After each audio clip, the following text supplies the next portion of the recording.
Hi everyone, this is Emily from Grammy's Garden. Do you remember this summer when I grew a grow bag, a 30-gallon grow bag, and came up with 22 pounds of sweet potatoes out of that? They're Beauregards. I have eaten them. I've canned several. I have videos that you can watch that are just listed under Grammy's Garden. And then what I'm going to be doing today is making sweet potato pies. I'm going to make one for the weekend. This is Saturday morning, and then I'm going to make one and put it in the freezer for Thanksgiving. So the first thing that I've got to do, I wanted to show you how when I stored my potatoes that I did not remove much dirt. I kind of brushed them gently off because the skins were very tender and they would come right off, and I didn't want that to happen. So this dirt has done no harm. Do you remember that I broke some when I'm pulling them out of the ground and I said it would not harm them, they would heal? They did. And so what I'm going to be doing now is just cleaning these, finally getting all the dirt off. I'm going to put a couple of little punctures with a paring knife down in them, and I'm going to wrap them in foil, and I'm going to put them in the oven for about 45 to 50 minutes. And once they're tender, I'm going to bring them out, let them cool a bit, scoop out all the goodness from the shell, because it will be like a shell at that point, the skin will, and I'm going to make a sweet potato pie from the baked sweet potatoes as opposed from boiled, because you know when you bake sweet potatoes, they just get sweeter. Those carbohydrates, those sugars in there just get sweeter and sweeter, and that's what I'm going to do with this sweet potato pie. This is going to be a really easy recipe. I'm actually going to make these two using store-bought pie crusts, and we'll just fill them up with our own special goodness. These pie crusts I've used before. I know they're really good. So I'm going to do that and save myself some time because it's the weekend. It's really busy. I'm getting ready for Thanksgiving and a house full of people for Thanksgiving dinner. So I'm going to get a jump on this one thing for sure, and probably more. And if I do that, I'm wanting to make a couple of other things that I think you might enjoy as well. So when I do that, I will be sure and post those videos as well. So I'll see you in a bit once these are cleaned and in the oven. I'll bring them out and I'll show you how I'm going to scoop them out. Hi, this is Emily. I'm back with the sweet potatoes. They're out of the oven. They've cooled so that I can just slip these skins off and peel them. I've got a knife in case any of them are difficult. It's like the recipe calls for 3 medium-sized sweet potatoes. I think I baked more than I need. And as I said this morning, whenever I was putting this together to get started, this is out of my garden, out of my grow bag. I'll be making another one of these to put in the freezer. This is just going to be one that we're just going to eat on for the first part of the week and today. I'm guaranteeing you today for me anyway. Sweet potatoes are sweeter than a regular pumpkin pie or pumpkin puree that you buy in the store, especially when you bake them. They're so sweet. So you use a little bit less sugar. I'm choosing to make this from a recipe that's made with brown sugar and no white sugar in it. I'm going to peel one more.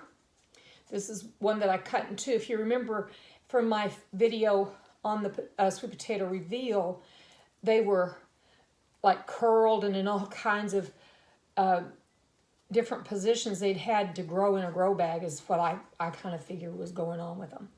Okay, so that's plenty right there. I'm going to give one more for good measure because I'm using a 9-inch, pretty deep size pie plate to bake this in.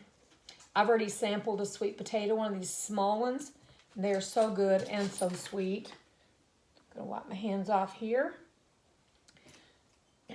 Okay, the first thing I'm going to do, I've got my recipe right here beside me. The first thing I'm going to do is mash them up, and then I'm going to soften butter.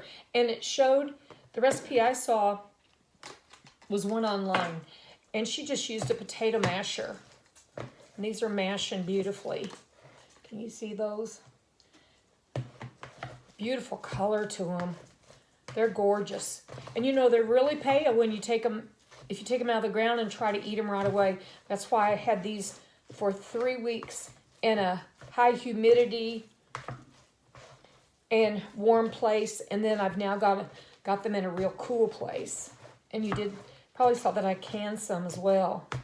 So I'm going to give these a good smashing, just like you're mashing potatoes. I'm using my grandma's potato masher. And this is what I mash potatoes with myself. Okay, the texture's getting nice and soft. Like very buttery. Then the next thing that you put in is softened butter. And I want to be sure I've got exactly the right amount to tell you. It's a half cup or a stick. It's so cold in my house that this butter I soften's already kind of getting cold again. Okay.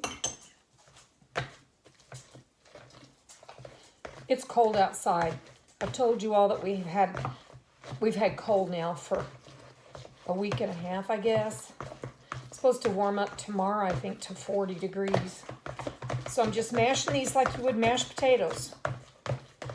I want to get this butter really distributed throughout.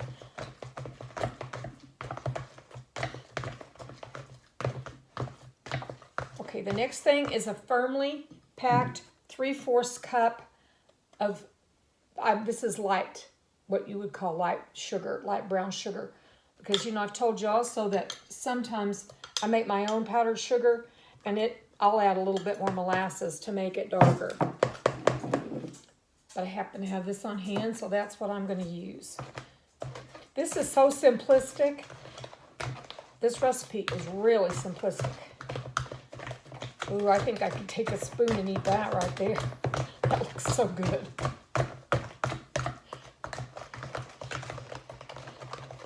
Now I'm going to let that sit here for a minute. I've got my starting to get my Christmas stuff out. And I'm going to have 2 eggs. Okay. This will help form a little bit of custard. It's not going to be quite as custardy as a pumpkin pie would be. So I'll do this, and then to this I'm going to add a 1/2 cup of half and half. You can use whole milk, and you can even use evaporated milk if you don't have any milk on hand. But I wouldn't use skim or 2% milk on this.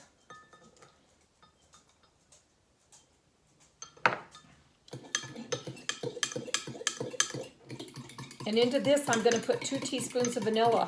And that's the recipe. There's not what we think of the usual recipes like with pumpkin pie spice. I thought about adding a touch of cinnamon. I'm not a really big cinnamon fan. So 1,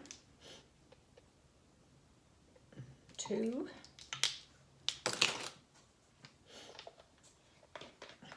And I've got nutmeg over here too, and some ginger.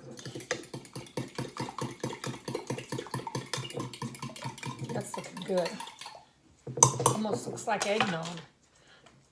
Okay, pour this in here.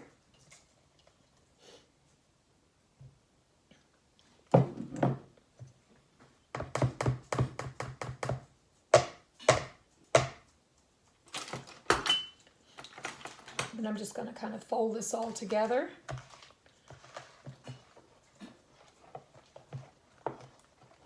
Let it sit for a second while I crimp the edges of my pastry. I told you that I was going to be using earlier that I was going to be using a store-bought pastry.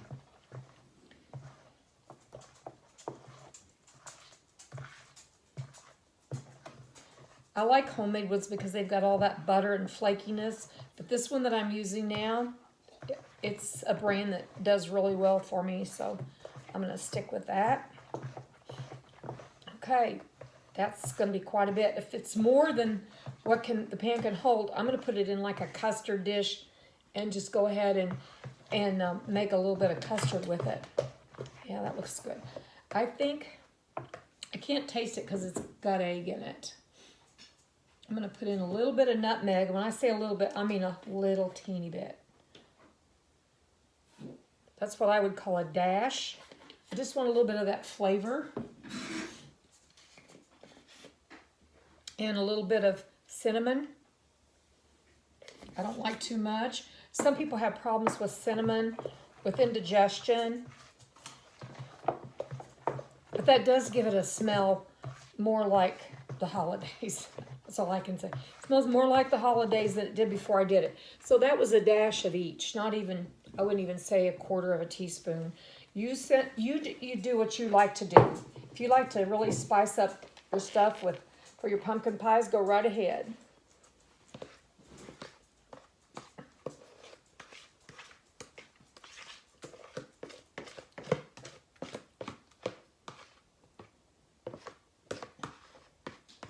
Now this is going to be just about perfect, Phil. You know, sweet potatoes are so nutritious. And they've got all that beta carotene in it. Okay. Now, I'm doing this backwards. I'm going to flute this. This pie plate's made where it's pretty easy to just do it with the plate. And I'm going to put it in the oven at 350 degrees for 60 minutes. And you want to take it out when it no longer is jiggly in the middle.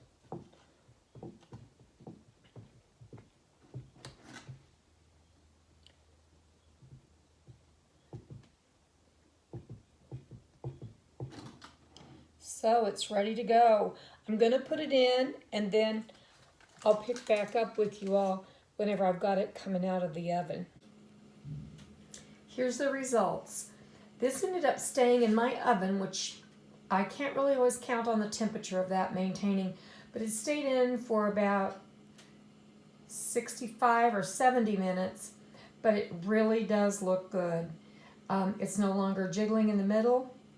You can see where it's baked around the edges here, and I don't mind that cracking at all. And I usually have that even if it's a store-bought one. The crust is nice and brown. I think it looks good enough to eat. You can put whipped topping on it if you'd like, or just eat it like that. So there you are, sweet potato pie.